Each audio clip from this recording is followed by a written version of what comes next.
Bonjour à tous et bienvenue sur la chaîne Esquisse Miniature où dans cette vidéo on va parler d'une nouvelle version de Kings of War Historical qui a été faite par la communauté.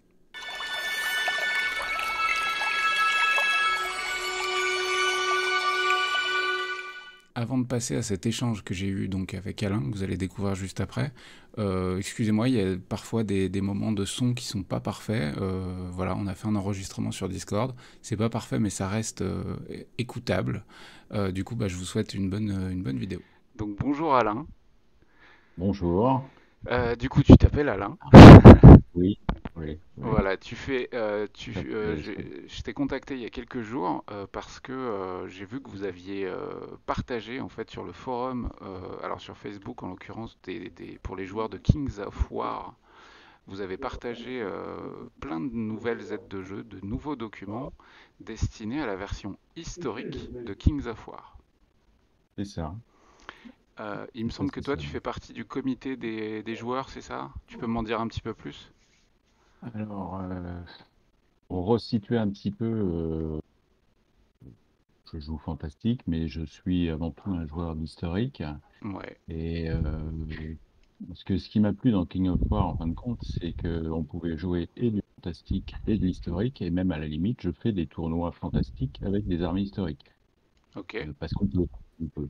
oui. Sauf que, il y a eu une nouvelle version de King of War il y a quelques, enfin, quelques temps, Ouais, mais qui n'a pas tenu compte, qui n'a pas mis à jour, disons, le côté historique. ouais, absolument. Et du coup, on était en décalage quand on rencontrait nos amis du fantastique.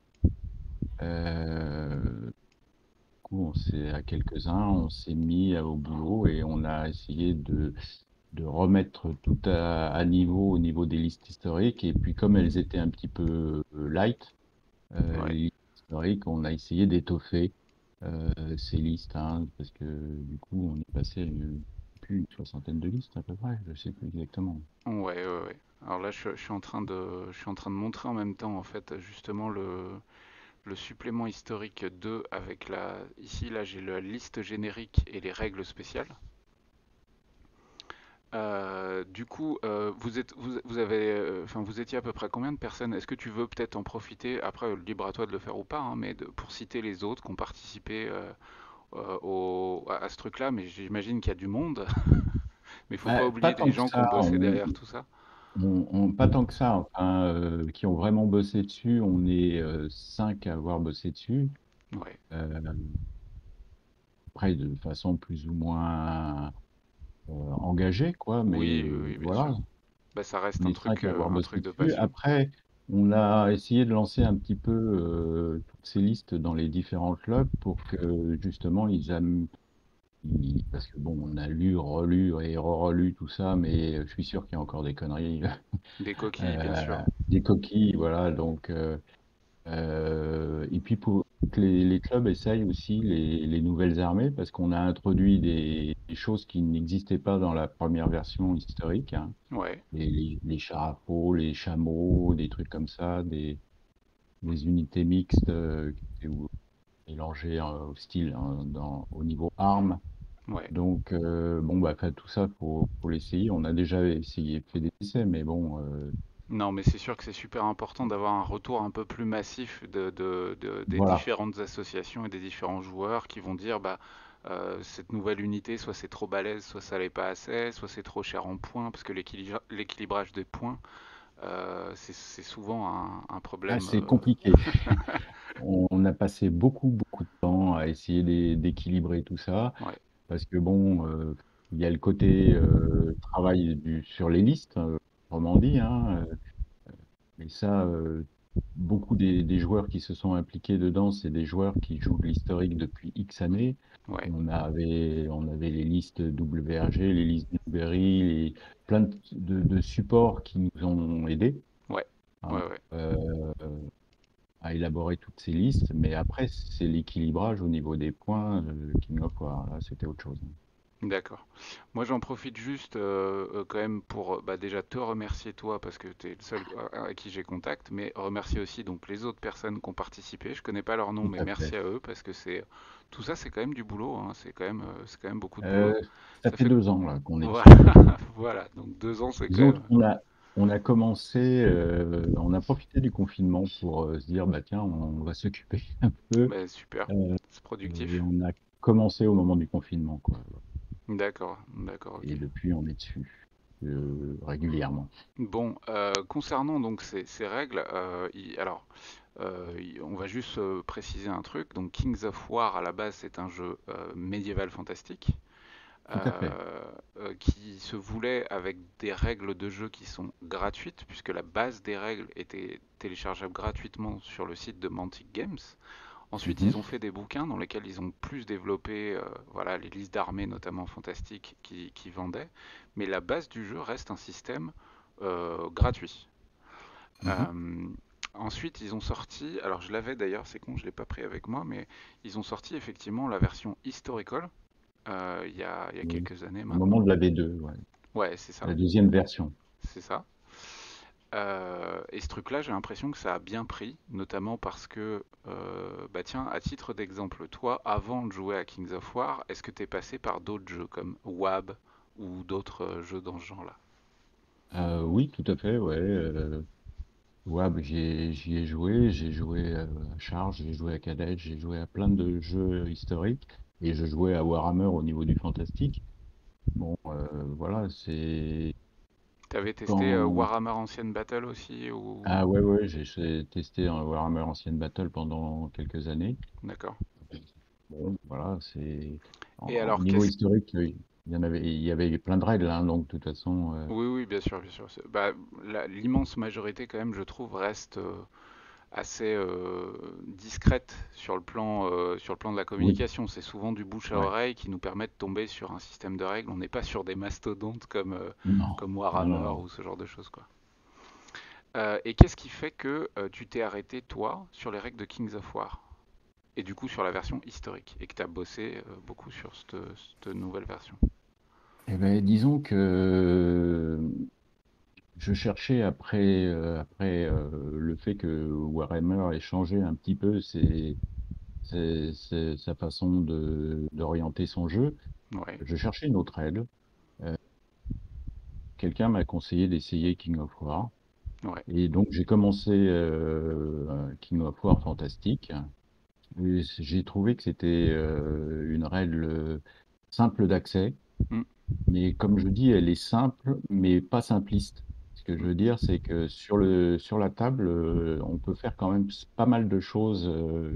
Ça donne à réfléchir, quoi. ouais, Euh, Maintenant, elle est facile d'accès, c'est parce que bon, j'ai joué à des règles il y a un certain nombre d'années où c'était carrément des bouquins avec des X tableaux pour résoudre. On mettait quoi, 1 heure pour résoudre un mouvement et puis un combat, quoi. ouais. J'exagère. C'est parfois ce qu'on J'exagère, reproche mais c'est pas au, loin, quoi. ouais, ouais, au système historique. Parfois, ils sont justement trop.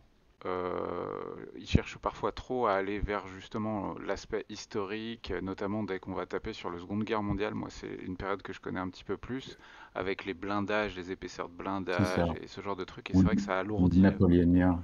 Ou le ou le napoléonien, napoléonien. où il y a des puristes, il faut que ça soit comme ça, comme ça, comme Ouais, ça. Mais résultat, c'est plus jouable, quoi. C'est plus du jeu, quoi. ouais, ouais, ouais, je Donc, comprends. Et du moi, coup, c'est là, ce qui bon m'a compromis plu. sur Kings of War.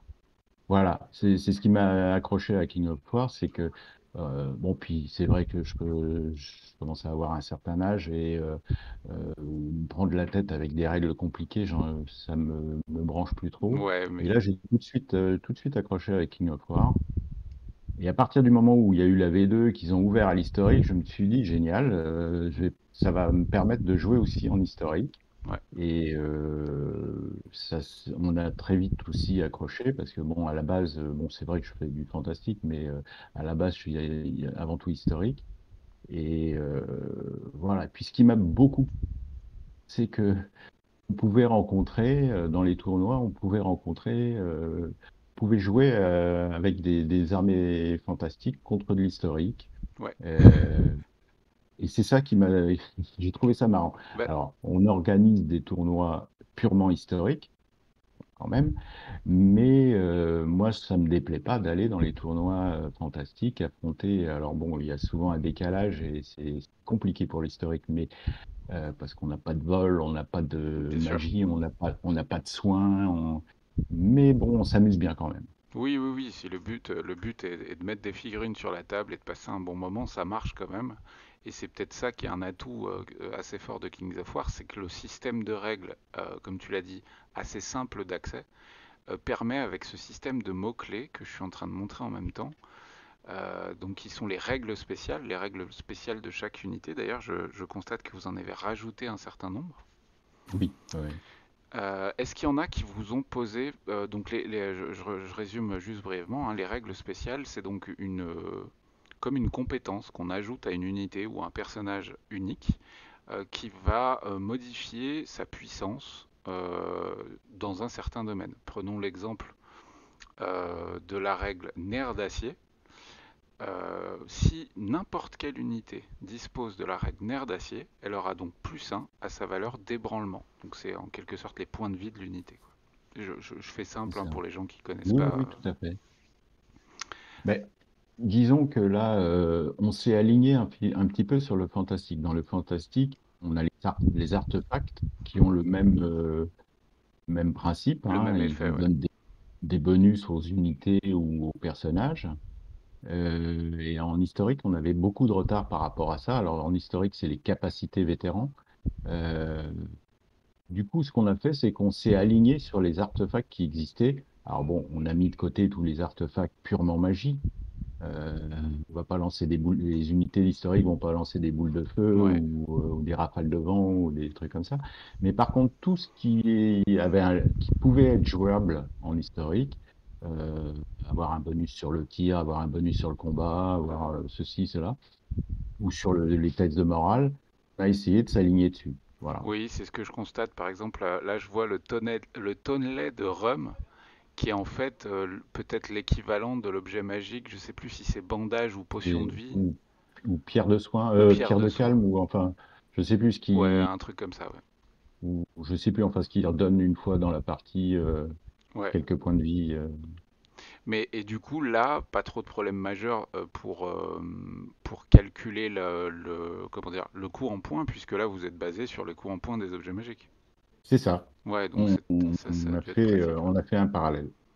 Ouais, ouais, ouais. Ok, est-ce que tu peux m'en dire un petit peu plus sur la période donc historique, la version historique de Kings of War, celle que vous venez. En plus, elle est en français, donc ça c'est le jackpot absolu, hein. Donc cette version-là, elle couvre quelle période de l'histoire? On peut aller de quelle période à quelle période? Alors, En gros, hein, en gros. sur la première version, on allait de l'Antiquité au médiéval, dans le sens où on avait les Égyptiens moins 2000 avant Jésus-Christ, jusque il y avait Dans mes les souvenirs, Anglais il y guerre avait, de 100 ans, etc. mais dans mes Les souvenirs, il Anglais y avait guerre de même 100 pas ans. du début Renaissance avec du mousquet et tout ça. Je me Si, souviens si, plus. on avait les conquistadors qui sont Voilà. en limite un petit peu, où on commence à avoir de l'arquebuse, etc., quoi. Ouais. Mais bon, et ce qu'on a voulu faire là, c'est qu'on a sorti, en fin de compte, on a essayé de répartir les armées, on en a rajouté celles qui n'existaient pas. Alors, il y avait quand même, par exemple, les armées arabes qui étaient importantes, elles n'existaient pas. Puis il y avait aussi des listes, ce que j'appelle la tiroir.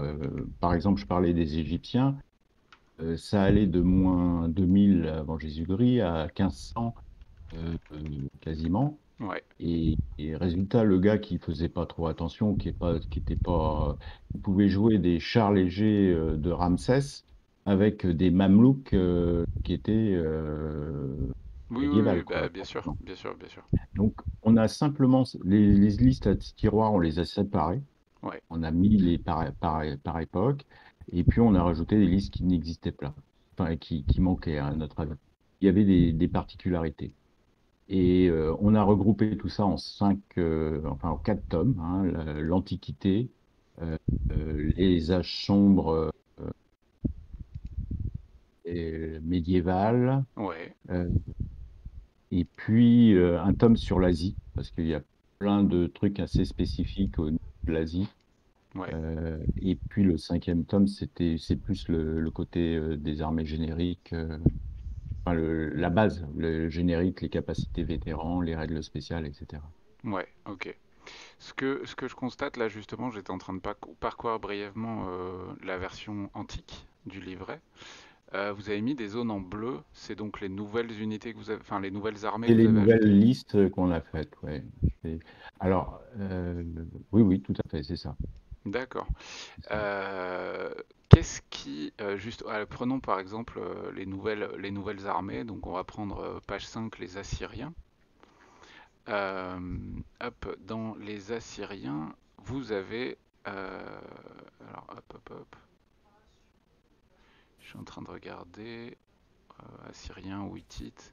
D'accord, donc c'est essentiellement en fait des nouvelles unités, mais je constate par exemple qu'il y a une sous-liste hébreu, donc Oui, les peuples hébraïques, avec des personnages emblématiques de ces périodes et de ces listes d'armées. Là, par exemple, on voit David, on voit Samson. Euh, est-ce oui. que, est-ce que tout ça, On a- vous avez, c'est chacun qui s'est dit, ah, je mettrais bien tel nouveau perso. bah, Comment vous est venue l'idée de rajouter des nouveaux héros?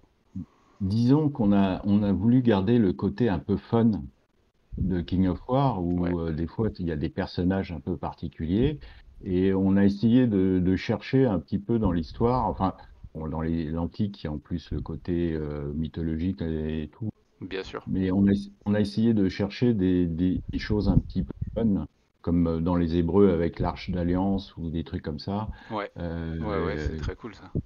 donc, c'est pour le côté un petit peu fun, pour garder ce côté un petit peu ludique. Oui, oui, oui. Voilà. Puis c'est toujours agréable d'avoir un personnage héroïque sur la table de jeu. Ça rend les choses un peu plus cinématographiques, un peu plus comme si on racontait une histoire avec les copains, plutôt que d'avoir uniquement des troupes avec le général qui au final était derrière. Alors pas dans tous les cas, mais c'était quand même souvent le Oui. cas. Je vois en plus que vous avez ajouté un truc qui est très pratique pour, entre guillemets, je mets ça entre guillemets, hein, respecter un petit peu des thèmes de liste. Par exemple, là pour les Romains, vous avez rajouté des cases sur les périodes, les trois grandes Ben, périodes de l'Empire romain, avec c'est ce que enfin, je, de c'est la ce que je période romaine. disais tout à l'heure, c'est que les Romains existaient dans la V2, Hmm, donc, sauf que c'était une liste à tiroirs. ouais, Il y avait l'Empire, il y avait les Romains République, Romains Empire, Romains Tardif qui étaient tout mélangés. ouais, Et là, on a simplement essayé de resituer un petit peu les troupes en rajoutant des troupes spécifiques à l'époque. ouais. C'est ce que je constate par exemple avec les gardes prétoriens qui arrivent à la période impériale. Oui, Euh, oui, avec les alliés, enfin les alliés, c'est pareil, c'est entre gros guillemets, les alliés arméniens ou sarmates, qui étaient plutôt période empire. Donc non, ça et c'est une puis idée super la période judicieuse. tardive où il n'y a plus vraiment beaucoup de Romains, mais il y a pléiade Ouais, d'alliés dans de tous les peuples sens. Ouais, de fédérés quoi. qui étaient employés. Ouais, ouais, absolument. Donc ça, très bonne trouvaille, même si, enfin, peut-être pour les gens qui nous écoutent, vous allez peut-être vous dire, bah, c'est pas grand-chose. Mais en fait, pour essayer de respecter un petit peu le thème de votre liste d'armées, moi je trouve que c'est vraiment très très pratique d'avoir fait ce truc-là. Parce que avec le code couleur, en 2 secondes, vous allez pouvoir vous dire, bon bah là par exemple, je suis sur les peuples barbares en même temps, et on a Gaulois, Bretons, Germains et Daces, donc c'est des grandes lignes, liste à Oui, tiroir, hein. c'est pareil, la liste barbare existait, mais c'était un fourre-tout, quoi, Ouais, il n'y avait rien de vraiment déterminé, donc on a voulu essayer de respecter un petit peu ce qui se faisait. Par exemple, chez les anciens bretons, c'est le dernier, enfin le dernier peuple celte qui a utilisé énormément les chars légers. ouais, Donc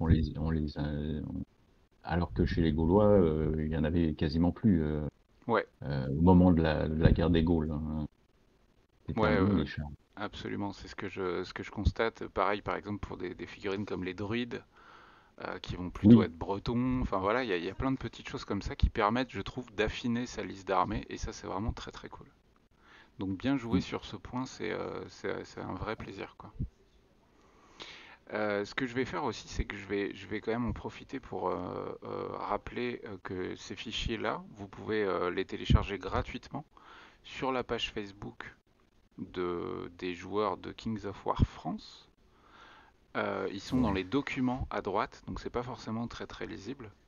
Je trouve que c'est pas évident de les trouver facilement. Et du coup, si ça vous dit, moi, si vous voulez, je peux les héberger de mon côté. Ça augmentera un petit peu la visibilité de la chose. C'est pour ceux qui sont intéressés, oui, bien sûr, il y a pas de souci. Je tiens à préciser quand même que c'est un travail d'un groupe, Ouais, mais ça n'a rien d'officiel. Ce que oui, je veux dire, on n'a pas eu de feu vert de Mantic ni quoi que ce soit. Pour faire ça, nous, on a simplement voulu continuer à jouer à King of War historique avec nos amis du Fantastique. Et voilà, c'est pour ça qu'on a fait ce travail. Après, voilà, on ne cherche pas à tirer du bénéfice de ce document, hein. C'est surtout pouvoir jouer et se faire plaisir, ouais, continuer à se ouais. faire plaisir. Mais je comprends bien. Après, alors, pour avoir un petit peu parfois échangé quand même avec certaines personnes de chez Mantic, ils sont assez, enfin c'est pas Warhammer quoi, c'est pas Games Workshop, ils Oui, sont assez ouverts sur les règles maison, sur les traductions aussi, ce genre de choses, surtout dans le cas de l'historique, puisque eux leur corps de bataille, leur fond de commerce c'est le fantastique. oui. Donc sur l'aspect historique, c'est vraiment juste, et du coup je pense que c'est bénéfique vraiment pour tout le monde. Donc c'est que du c'est que du bon quoi. Autant partager ce genre de truc quoi. Sur les trois grandes périodes plus l'Asie donc que vous avez couvert avec ces extensions, est-ce qu'il y en a une qui vous a posé plus de problèmes que les autres? Alors, oui et non, dans le sens où dans le groupe, chacun avait des affinités Hmm, pour tel ou tel style de liste. Euh, Il y en a qui ont plus bossé sur les listes d'Asie. Je sais que moi, j'en aurais été, je suis pas au top sur là-dessus, ouais, donc j'ai laissé ceux qui étaient vraiment motivés par le sujet de travailler dessus. Après, on en a rediscuté tous ensemble, bien sûr, euh, surtout pour l'équilibrage des points. hmm, Euh, mais voilà, en fin de compte, il y a eu carte blanche pour tous ceux qui étaient motivés par telle ou telle liste, d'accord.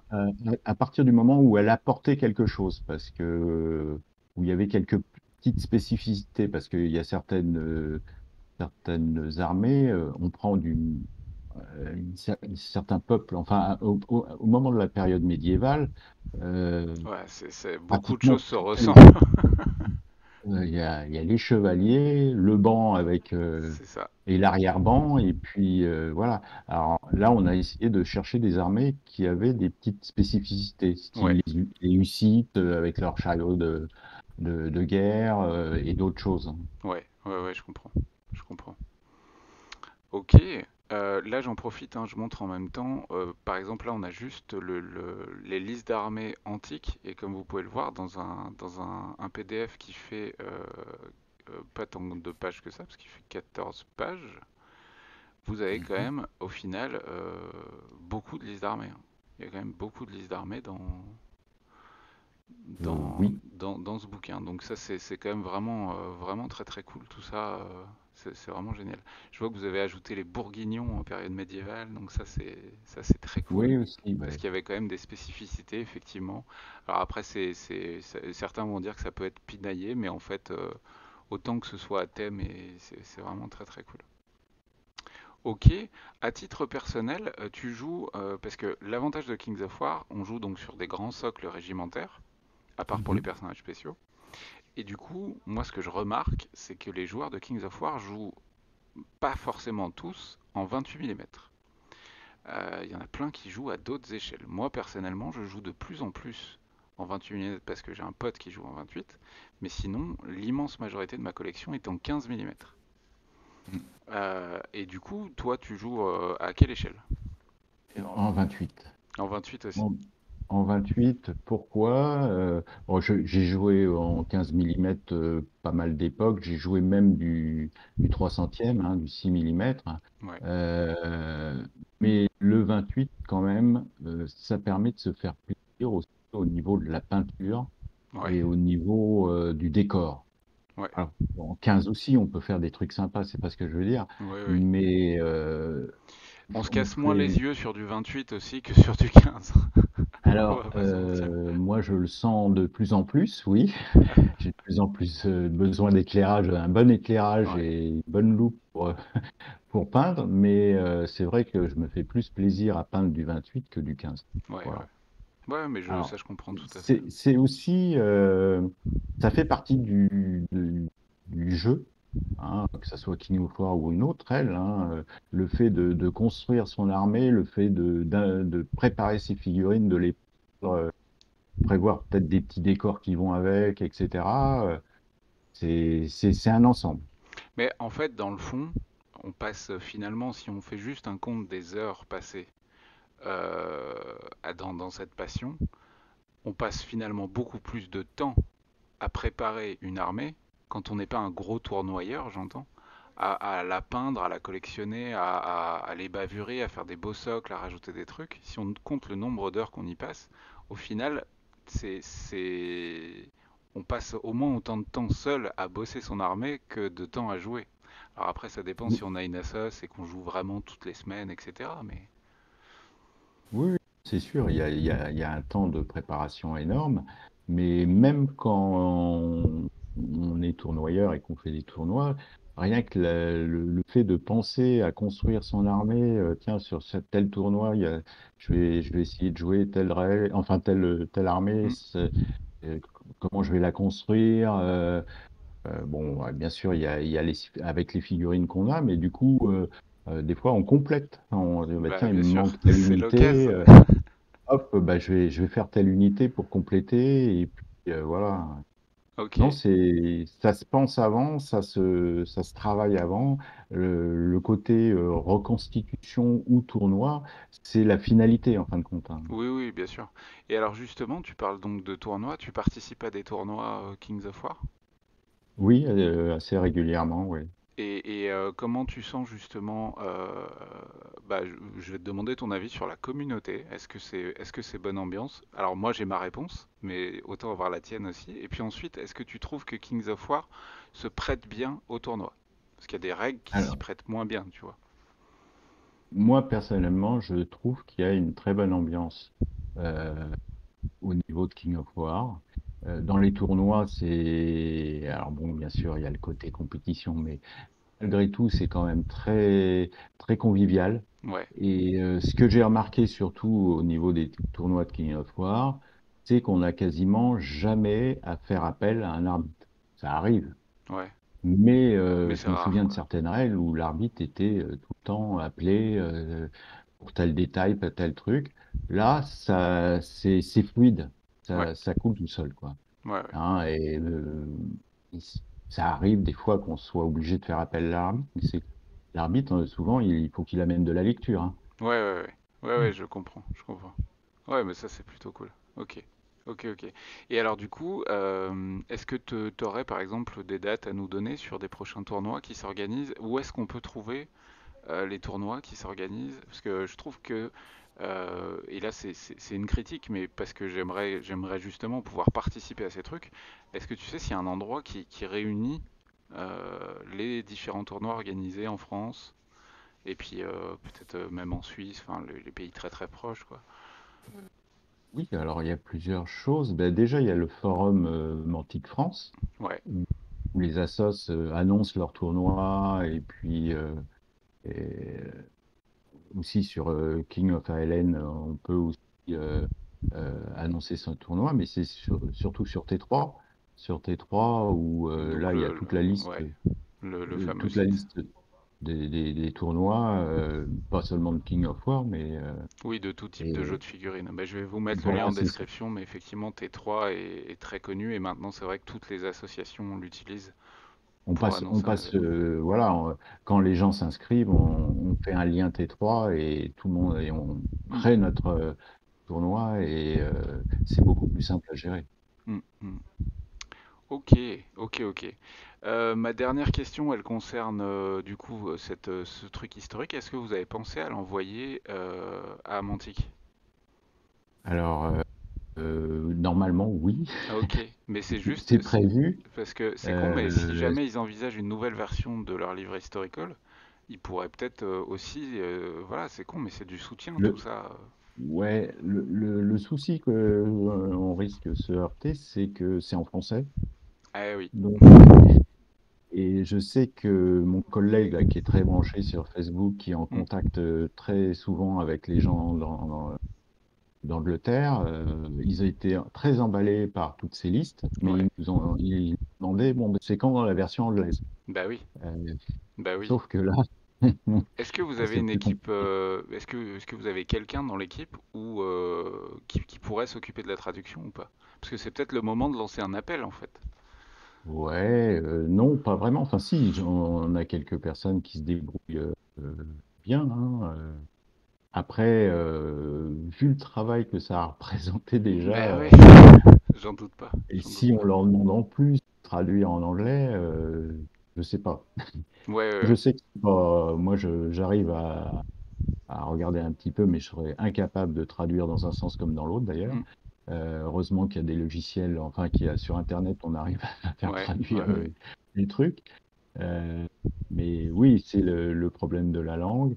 Après, oui, c'était prévu dans nos projets de contacter Mankic et de leur proposer, si ça les intéressait, de le diffuser plus largement de leur côté. Bah bien sûr, bien sûr. Ok, ok. Bon, bah super, super tout ça.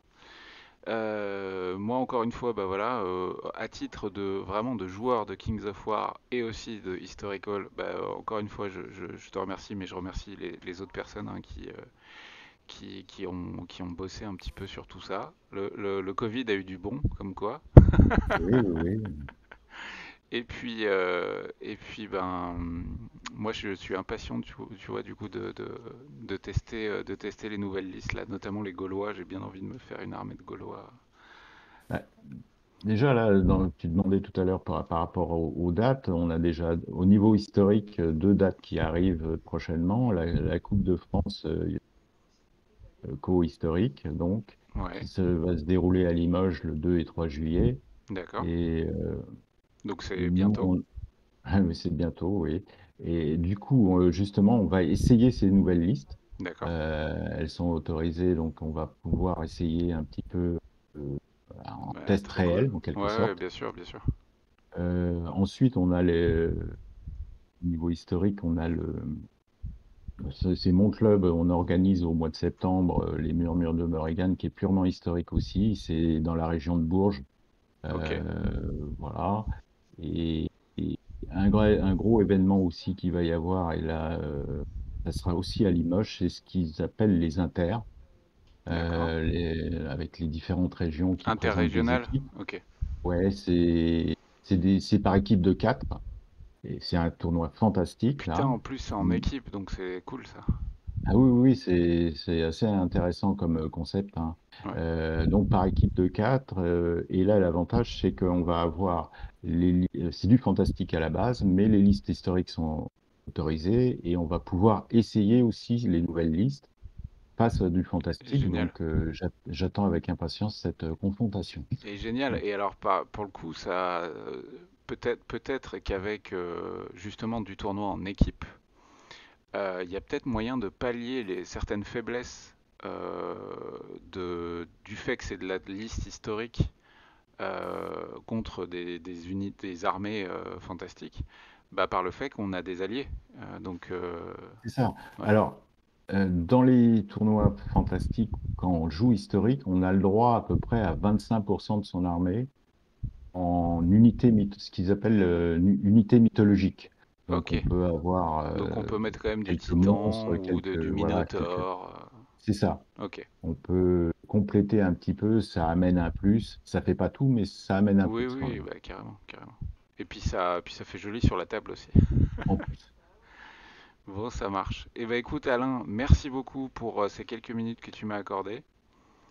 D'accord. Je vais mettre tous les liens en description du coup pour que les gens puissent venir télécharger ce nouveau document. Si jamais vous remarquez des coquilles, eh ben n'hésitez pas à les faire remonter peut-être, parce que Ouais, on j'imagine en que a déjà c'est, remarqué, ouais, mais je pense que ça, on va faire prochainement, enfin, on va déjà essayer en tournoi là, ouais. sur les dates là Avant de qu'on. remettre le nez dans tout le script et tout, il vaut peut-être mieux Et puis crash tester ça. là, on est en train de répertorier un petit peu les bugs. J'ai demandé qu'on me les retourne justement, et puis les oublis, et les problèmes qu'il y a eu, et puis on va faire un errata sur tout ça prochainement. Ok, ok. Eh ben écoute, merci à toi. Et puis Ok. bah peut-être au plaisir de se croiser sur une rencontre Kings of War historique ou tournoi ou je ne sais quoi. D'accord, bah, pas de souci. Salut Alain. Salut.